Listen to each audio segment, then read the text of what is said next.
Did you guys see that video of that older lady who was complaining about how millennials are just like not working the same or don't want jobs? And she calls millennials people in their like 20s and early 30s.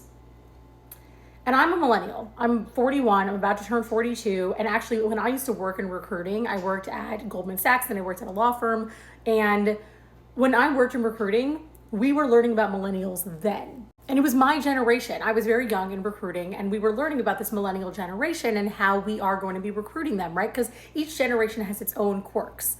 And what I'm seeing now is this lady who's still complaining about millennials, but she's not even complaining about real millennials. Like, I guess she's complaining about Gen Z, right? When she calls like their 20s and early 30s, that's not millennial. Maybe some in their 30s are like later millennial.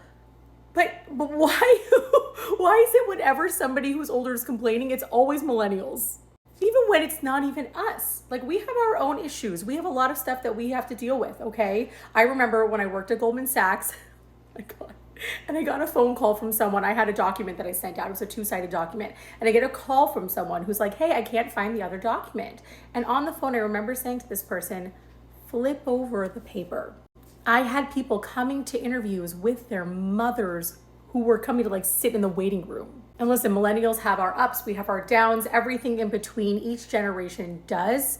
But like, lady, you're not even complaining about millennials, and yet you're calling them millennials. We're always to blame for everything.